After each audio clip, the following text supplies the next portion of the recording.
good morning. This is Toby from Tiswas Online. And, oh my goodness, he's here. The man who needs no introduction whatsoever. It is Mr. Chris Tarrant.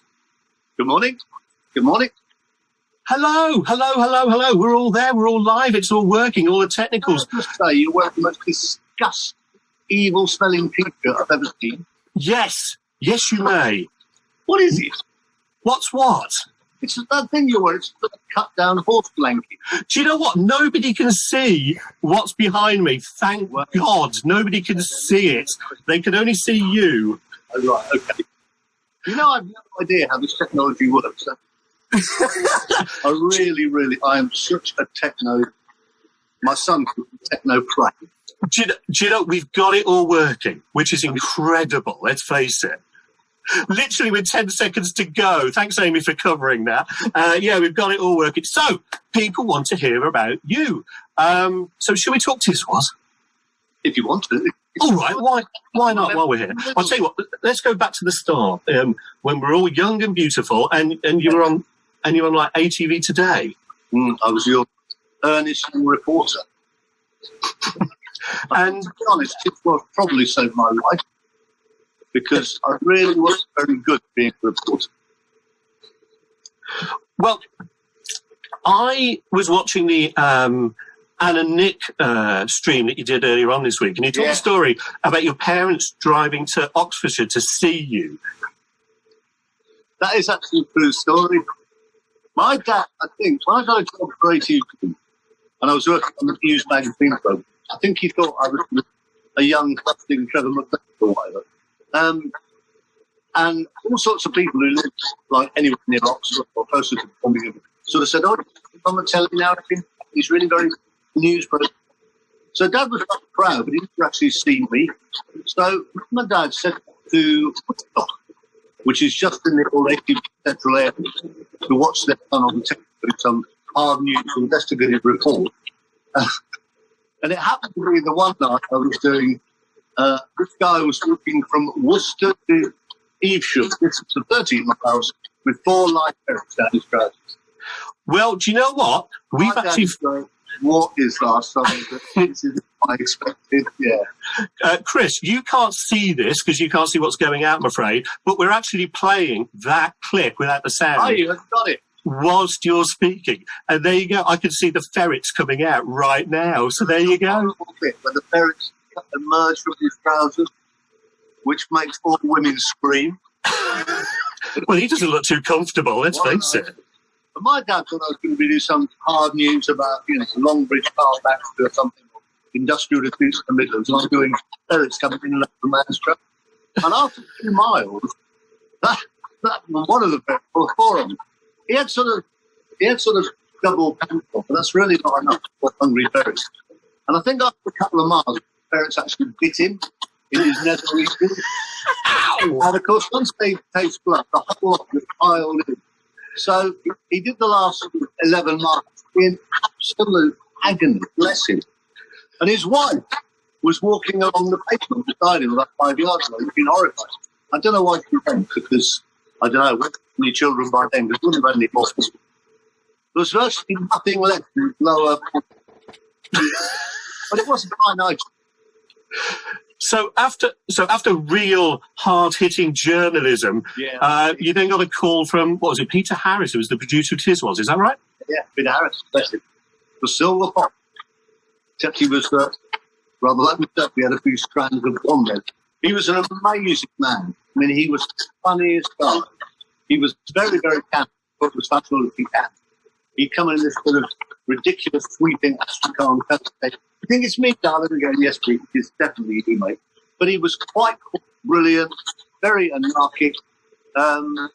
So he was kind of perfect starting, and it just grew and grew and grew. The very first one with John Asher himself, we had one chair. We were just in this little continuity. And for us to change, like me to get the chair and John to get that, or whatever the next item was, we literally, they used to put up a card with captions saying Tiswas coming. And John and I, literally, one would get in the seat, the other one would come out. It was done such a huge budget. and nobody really could see that it was ever going to go anywhere. And then as it grew and grew, I mean, I took over producer after about 2 years or whatever, and it still was given an appalling budget. Actually, in a bizarre way, the cheapness was actually very much essential. Really nice wigs and really cheap sort of outfits, and sharing the bucket between three of us. They were. I mean, people talk to me a lot about this week. They're all talking about millionaires, but normally about a millionaire, about radio, sound on. I still say that Tiswas was the best. I mean, we were young guys, we were silly. People now analyse it. You can do a university thesis about Tiswas and all that. Really, it was just that's a lot of mucking about. It had it had to have sort of shape, like a beginning, a middle, and end. It had to sort of go to specific commercial breaks at the same time. And that was sort of my job. Say to the guys, you went like 15 seconds, but a 15-second stop. And that's how it's worked for 7 or 8 years. Wonderful. So, do you remember back? Because I got a bit of a story about this that I read. That Tiswas kind of as we know it. When John Asher and Peter Tomlinson left, and Sally joined from LWD's Saturday Scene. That Tiswas almost never happened. And there was a program format called Wham! We're Here All Morning. Do you remember that? No, I don't think that ever was seriously.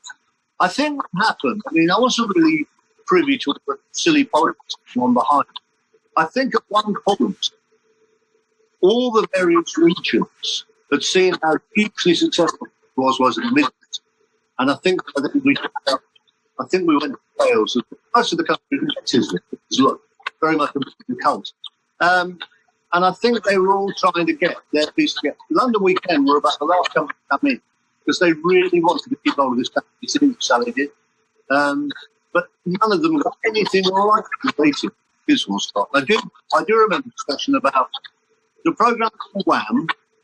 There was a programme called Mersey Pirate. There was a dreadful thing that Bill Oddie did in Southampton called Banana. I don't know. Banana. Yeah, Saturday Banana, yeah. Saturday Banana. They were all pretty naff. And I think Wham! Just got lost as not being very good, sort of half-witted good idea. So it was quite weird for us because we were not national for about 7 or 8 years. For about 5 years of the 8 that we did. And we were like gods. We were like pop stars in the Midlands. In most southern parts of the country, Scotland, everybody came in, except London came in last. And for us, it was quite weird. Suddenly we were being written about a lot in the papers because they didn't write much about the papers, but Midland papers or Welsh papers or Scottish papers. We very rarely got a line of criticism or praise or anything national.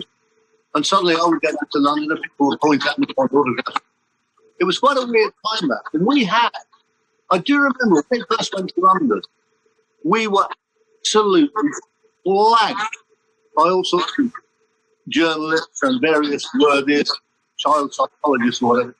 I was sort of told a man who's paying the children by their ears, and we had so much stick. And I thought, I'm not used to this. Everybody loves this. We never go to show at all. Just do what we do. And suddenly we get more criticism. And then that went on for about 6 months. It really got under my skin. And then once they sort of thought, perhaps it really doesn't mean to make children cry or hurt people or whatever. Maybe it's just fun. Suddenly we were the hottest cult in London. We were so big. We didn't want to get these gigs done. And we were sold out in minutes. And when we finally, I said to the guy, I've had enough. I've got long. It was like, you can't go now. You can't, and we've been doing it for 8 years. We used to London. It was quite a weird time, but we've had enough. I smelled of custard. My kids smelled of custard. My car smelled of custard. My wife smelled of custard. I've just done it. I loved it. I had a brilliant time, but for us it was. And also, we didn't want to be labelled children's entertainers because I think that's quite restrictive. I think Lenny certainly gone on from strength to strength to strength.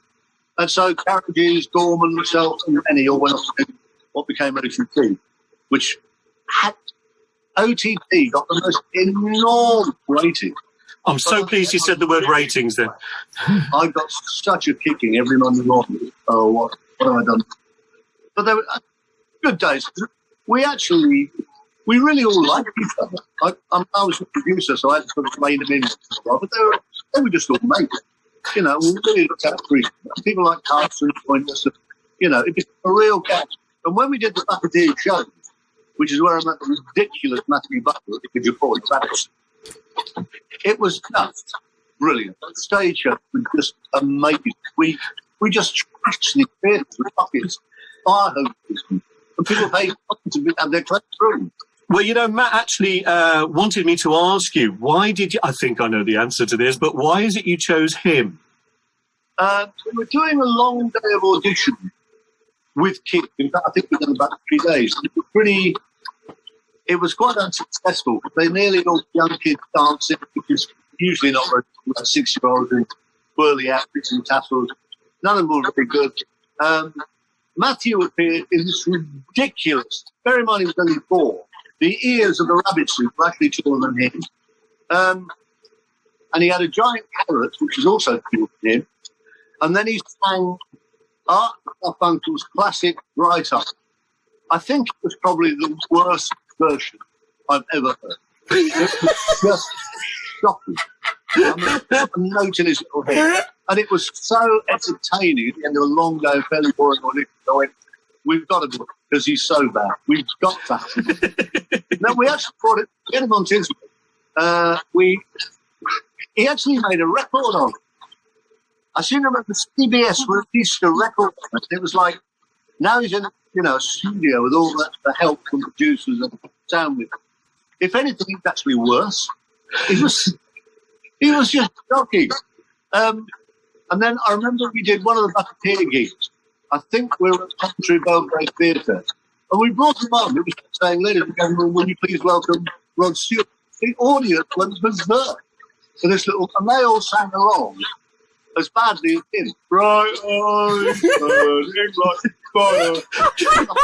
Horizon. It was truly wonderful in a quite dreadful kind of way. So, what were the other guests that you worst and best guests? The what? Worst and best guest on Tiswas. Oh, it's hard because we had everybody did it. All the bands had to come up to Middle because if you're going around promoting an album or a tour, you do one after the other, fairly tedious interviews. So actually, coming up to Tiswas for usually a Friday night, Saturday, absolute hoot. I don't know. I do remember Paul McCartney and Linda trying to get sent back to speak to the dog. We did. Oh, everybody. I mean, I really like. I still like. I do quite a lot. Roger Daltrey, because he had no inhibition. He was just rolling up the custard and throwing buckets like that. The late Lenny from Motorhead obviously stayed at Parkin. Came on week after week after week. There was Green, but we never got the Mercury. We always got Roger. We got Roger and Brian. We settled with Freddie. Freddie then had not actually come out, and the world was not ready for the strangely of Freddie. So he would never do an interview.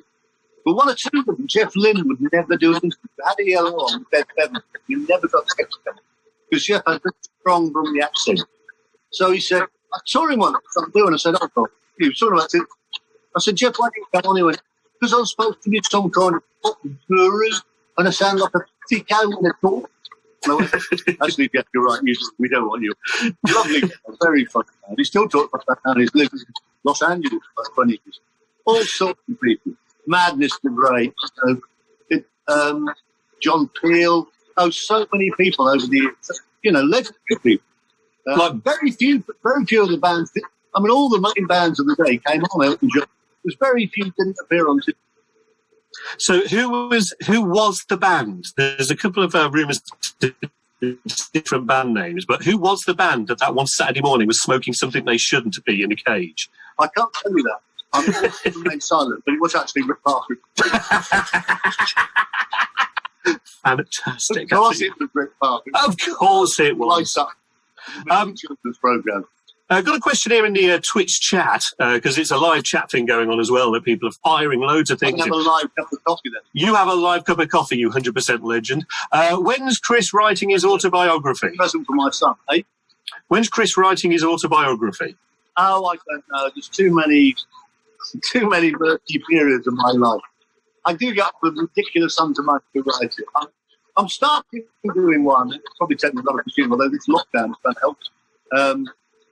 I'm doing one about the silly things that happen in the all the funny, so many ridiculous things that have happened in, and my career has been just spattered with laughs, really. However serious this show was supposed to be. So there's a load of that. So I'm actually writing that. I don't really want to do the full, the history of my love life, kids, and all that stuff. Yeah. That has been written about quite extensively by other people. Well, I was going to say people can collate those stories if they really want to go down that path. Paul Henry. There's just so many bizarre things. I was telling my kids the other day something when we were in. I don't think I was doing something. I think I was at Camp Radio, and we're in Los Angeles. Yeah, we were both doing something. We're in Los Angeles very late one night, and Kenny Rogers came wandering into this very posh club. And I went, oh, look, it's Kenny Rogers. So one of his management came up and said, hi, welcome, Mr. Rogers. And I said, oh, he good. And he said, big point today, it's Kenny's birthday. I went, oh, thank you. So Kenny came forward the microphone, and I said, Kenny Rogers, happy birthday. And grabbed one of his legs, try and give him the bumps.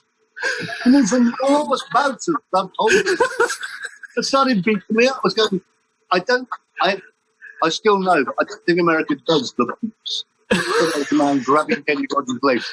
Just assaulting him. Well, as you do. As you do. So many ridiculous things that I've done and been involved with. A lot of them were true stories, but a lot of them just in the course of my silly life.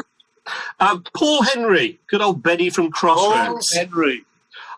We heard the we heard through the grapevine that he was your drinking partner when you were writing the show. What have you got about that?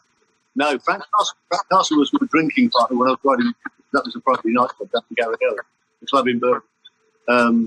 We stayed up and very late. A couple of times we actually wrote and drank all night. Went straight to the programme.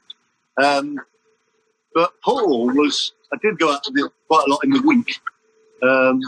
He was just such a lovely, funny guy.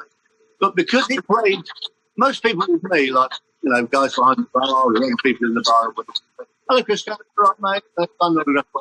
With Paul Henry, Paul was actually a very intelligent guy and actually was a Shakespeare actor. But because he played Benny the half-wit, people would talk to Paul going, now, there's your change, Mr. Henry. Everybody talks to him like he was a simpleton. Well, talk about writing the show. I've got a question here. How much work was involved in putting on a live 2-hour show every week for months? 3 hours, most of it. Actually, a lot. Because I went through this weird period where I was still doing ATV Today, Monday to Friday, and I was doing Tuesday to Saturday. And they sort of said, the company said to me, look, we've got to choose. Because I'd be something about a bus crash on the Friday, and Saturday morning I'd be throwing themes over people's heads. And they started talking about this credibility gap, and you really got to decide, is it the buckets or is it the bus crash? And it was like, it's no contest anyway. It's the buckets. Yeah, 50 quid a week and loads of buckets of water, right? I were amazed. I thought, in the terms of, in the sense of a longer-term career, surely you want to be a hard journalist. And I went, I really don't. Tiswas, no question. Changed my life, changed Sally's life, changed all our lives. Lenny, Fit the Dog, all. And then the next year, so I was just doing Tiswas now 1 day a week, which was fine. And we just did a few things in the week. I haven't got a dog to worry about. Go to the odd meeting and talk about it. I called on Post Corner. But the next year I took over producing it. So then it became a full-time job. Yeah, we worked very hard.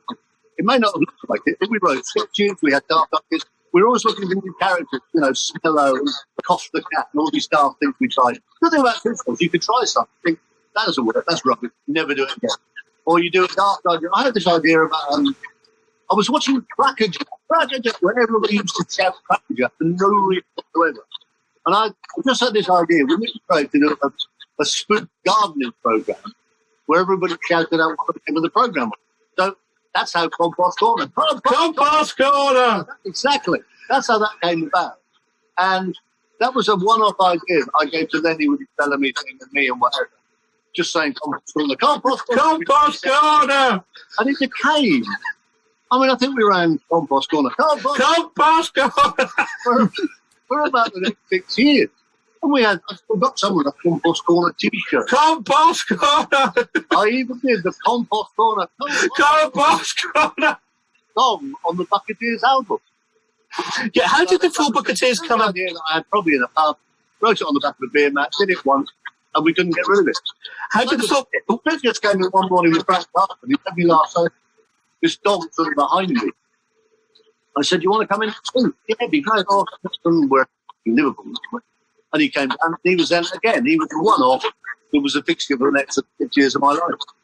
And what about Cough the Cat? Because that was legendary, wasn't it? Yeah. Yeah, that was a great one. A bright blue cat that went. Yeah. We absolutely. Because Bob said, I said, Bob, Charlie the Monkey's a good prop. I love Spit. But can you come up with something else? He went, yeah, I'll work. I'll come back next week. I remember him saying, I'll come back next week with something bigger than Spit ever was. He came in with a little bag and it was like Spit and a monkey. I actually thought it was a blue duster. It was as funny as a blue duster. And he put it on his hat and went, I went, yeah, what else to do? He went, that's what it does. He said, you wait, all the kids will be going, and nobody went, That was one of the all-time. I think we only had it, I'm sure we didn't have it 2 weeks running. I think it only lasted a week. It must have done. I mean, how did Bob and Mule Train get on? What was all that about? Ah, it's wonderful. I saw him on Tommy Cooper. He was on the Tommy Cooper show. He used to be, and still was, all the time he was doing that act. Well, call it an act. Mule Train. He was working as a cashier in the NatWest Africa Hendon. And people used to come up to him, sort of with a checkbook or something going, hello, Bob, and hit themselves over the head with anything they could find. And he was actually really quite straight on his how he got manic, wonderful business, I don't know. But he said, come and see my stage show. And I went to see his stage show. It was truly awful. Except this wonderful bit of nonsense, Mule Train, which was fantastic. So we had it on. And then I met his family once. I met his son. And his son was a lovely guy. He looked like this. The whole family has spent years beating themselves over. Just got big dents in their head. He was wonderful. But I did steal him. I didn't steal him. I just saw him doing that on Tommy Cooper, which was splendid. So when you became producer at Tiswas, it was the 70s. And, of course, the unions took Tiswas off air as well.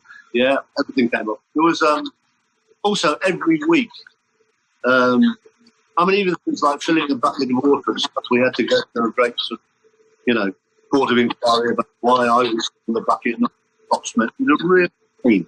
And you'd have conversations with sort of intelligent, grown 50-year-old men about, why am I hitting him with a customer? Why my members coming? Because all your members are ugly, and I'm a very handsome man with blonde hair, and it's my turn that I want to do the customer. And it would, week after week after week, we'd have all this aggro. I think we got away with it for a long time because the actual crews on it actually really enjoyed it. It was a great Saturday morning, and they could bring the kids in, and their wives, age would done it. But yeah, no, we weren't. We were just part of ITV strike, which went on for 3 months. So there was no ITV Today, there was no nothing. I'll tell you a funny thing. I remember the other day, I was talking about this. ITV Today went on there for 3 months. We were outside with our it was a silly strike. And I think at the end, certainly Paul was on the strike. But they replaced ATV Today, which is a big, successful current affairs show that went out at 6 o'clock every night. And they replaced it with black and white repeats of the Partridge Family. And the Partridge Family repeats got far bigger ratings and audience than ATV. a bit shameful, really. Yeah, I remember that. David Casson, but it's all in black and white. And they got a huge rating. And there was outrage when we came back and tried to do the news. Yeah, disgusting behaviour and all of this horribleness. One question from the Twitch chat here I've got. Has Chris ever eaten a condensed milk sandwich? No, I hate condensed milk. And we were somewhere, Lenny and I were in a cafe, and this woman came up with a tin of condensed milk. And really? Yeah, I think it was sticking our teeth. And I went, coffee or whatever. I went, no. And then he went, oh, it's really nice. I'll eat that. We'll eat it. It's horrible. And he found a sandwich and just poured the contents of his tin on it, started to eat it. And I went, that's so funny. You can imagine yourself with the beard. It would be weird. And the next we started, it's an Algernon raspberry taxi. Originally, it was a Bellamy because all the condensed milk were stuck in his beard. He also did one with me. I think we were in Blackpool filming. And he was eating candy floss. Now, if you imagine a man who's still stuck on gingery sort of beard on his chin, trying to eat candy floss. And you couldn't work out when he was eating candy floss or when he was eating his own food. The whole thing merged on his chin. Yeah, let me like condensed milk. I mean, he genuinely enjoyed it. Horrible, clear and sweet. Just made things of it. Glenn Edwards, who is the director, created the Phantom Flanflinger. Yes, he did. Tell us about, well, we all know who he is now. No, you don't. Oh, we do. It's lovely Benny Mills, lovely guy. Might be, might not. You're still holding out on that, aren't you? Terry Wogan, the late splendid Terry Wogan. The first time I ever met him years ago, lovely. He said to me, I've got to ask. So what? Who is Phantom? And I went out to the bus. I think it gets we got smart. Then what do you think? I don't know, we just had this idea that this was I used to have these very long lunches with Glyn that involved alcohol. And one of the best ideas came out of it. Sometimes the problem was we didn't write any of the ideas out. You wake up the next day going, what was that really good idea we had? No idea. What was it? But the Phantom, we had this idea that there should be a villain, because we found it quite weird, particularly with kids particularly, and also sometimes with mums. It did look a bit harsh, even for us, to sort of attack mums and children with, flour and buttons and eggs and custard.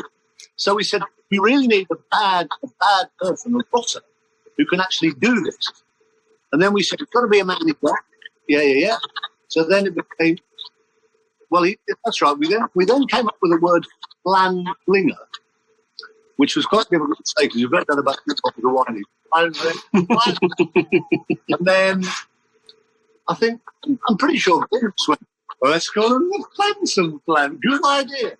And then we had Flanderella, his wife, and Baby Bucket Buckets and all that stuff. Yeah, they were legendary days. I mean, he used to come on the stage show and chase people around. And all that. He was a wonderful. Still is a wonderful. Whoever he was. I mean, Jim Davidson still insists that it was him. Well, he was once in his life, because Jim's, for whatever reason, the Phantom couldn't get in. Probably out of hand. The Phantom couldn't get in. He was too drunk to drive his taxi. So Jim went, don't worry, CT, I'm here, I'll do it. Looks like a laugh. I went, okay, Jim, get the gear on, turn the black top. Now, unfortunately, Jim didn't have the brains to roll the sleeves down on his black costume. He put the hat on the mask and all. And he started running amok among people, belting them with custard. But he didn't realise that actually Jim has got a very noticeable tattoo. I think he's got lots of tattoos. He's got a big tattoo on one arm. So basically, this suddenly appears with a tattoo. He might have had a tattoo before. 10 minutes later, Jim's in a T-shirt telling jokes as himself. Well, this very obvious tattoo is on his right arm. So for weeks and weeks, people say, we owe the stamp committee 2 days. That's what that came from. Basically, Jim is a very stupid person. You could say that. I couldn't possibly comment. What was I going to say? Just to come to the end of this, we've got a couple more things to go through. Yes, I know. I'm sure you've got lots to do in your own house right now. Lockdown. Yeah, absolutely. The Tiswas Reunited show. Yeah. Why did you agree to do it? Because I loved the idea of it. I actually said, I'll only do it. I mean, ITV are really keen on it. I said, we're getting on with it. We're a bit old. They said, no, you're still as mad as you were. So I said, well, I'll do it, but only, and I'll produce it, but only if everybody agrees to do it. If one of our people won't do it, and it's Lenny or Spin or any of us, we're not going to do it. And I rang with Lenny, and Lenny said the same. We all said, if Ali does it, we'll do it. So, yeah, they all agreed quite quickly. She said, wouldn't it be fun? And sometimes, we do see each other quite a lot. I see Lenny quite a lot socially. But when we all got together, we just got together in a cage to do a sort of photo. And this poor photographer, I mean, presumably a top photographer called the promotional photos, we were laughing and mucking about because we hadn't seen each other really as a gang for a long time. And we were crying. I mean, literally crying.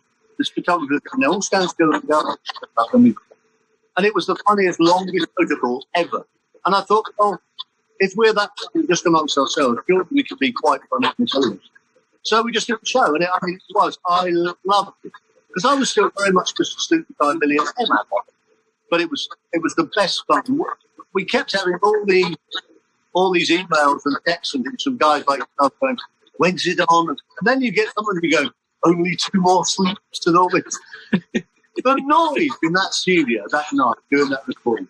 Well, wonderful. I was just going to mention that because I was privileged to. I was in the cage on Tiswas Reunited, right in the corner, and just before everything went live and it all kicked off, I turned my head to my right, and you were standing there waiting to go on with your Velcro trousers and all of that kind of stuff, and you had the biggest smile on your face. I know. Right then, it was fantastic. But the one thing I will never ever forget was. Because, of course, it was, Studio 1 at the ITV Studios, South Bank. A huge, big, shiny floor studio. One of the big shows. Yeah, and I will, till the day I'm in a wooden box, I will never forget the huge roar of the audience when the ITV Ident started that show. Yeah, I remember that. Because we weren't sure, because it was a while since done it. We weren't sure. We knew it would do well. We weren't quite sure how the audience would react to it. And that roar, like going out at Anfield, I mean, it was just extraordinary. And that roar never left throughout the whole recording. It was the best night. It was wonderful fun.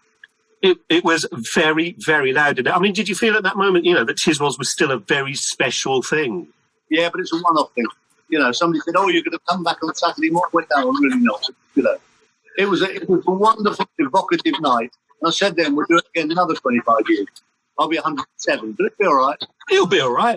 But it's almost it's coming up to the 50th anniversary of the first Tiswas now, isn't it? Yeah, probably 74. Right? Yeah, it's coming up to it. It's about Tiswas. I'm kind of embarrassed of it. I think a lot of people who ask me things know more about it than I did. Well, I'm not going to outgeek myself because I know everything. Well, and the rest of us Tiswas people, we know everything. Finally, just to wrap up then, because we have so many people donating now, which is lovely. So thank you very much indeed, Chris. Yeah, cheers. So finally, what are your thoughts and feelings about Tiswas all of these years later when you look back at it? I would never ever say anything but praise. It was how it happened, I don't know. It happened in spite of all sorts of people. I'm very proud of it. I'm proud of producing it and being a major part of it. And it's still probably, I had a great time doing Capital Radio, and obviously Millionaire was a huge success. It was the best fucking ever. And there's nothing like it around anymore. You couldn't do it now. You actually, somebody be moaning about no matter what the bucket, or you couldn't do it. Yeah, somebody was saying in the chat actually about, has Chris seen any recent kids' TV? It's just completely different. Yeah, it's been it's pretty porous. I mean, the thing I loved about it was just the sheer fun. People used to say to me, I saw a child crying on your program. And yeah, if you go to a kids' party, you find, kids cry, kids party. Doesn't mean you ban all kids' parties. It was a great time. Great time. I made, some of the very best friends of my life. People are still a lot and talk to a lot, Well, yeah, I mean, we're still talking about it now, hence you've joined us this morning. So I'd just like to say thank you very much, because I know people have been putting their hands in their virtual pockets and donating to Birmingham Children's Hospital, which is lovely. They're also saying, will you come back in a couple of weeks? That's your choice, not mine. I think another 25 years will come up. Yeah, okay, we'll do it again in another We 20... might do it again in a while. Yeah. We don't know where else to go. I was going to say, what else are we doing on a Saturday morning? Let's face it. Tell you what's been nice, however long, 45 minutes talking to you, and not once have I had to talk about the cheating major. So that in itself has been a huge bonus. I made a conscious decision not to do anything about that. Chris, thank you so much. Thank you for all of your donations. I mean, this is why we do this for you on a Saturday morning. Thanks to Chris. Chris Tarrant was here. What more do you want, people? This is what they want. This is the stuff. So thanks to Amy, thanks to Pete behind the scenes for pressing all of the buttons. Thanks to all of the Tiswas Online admins, but mainly thanks to you for all your donations and watching all the donations to Birmingham Children's Hospital every week.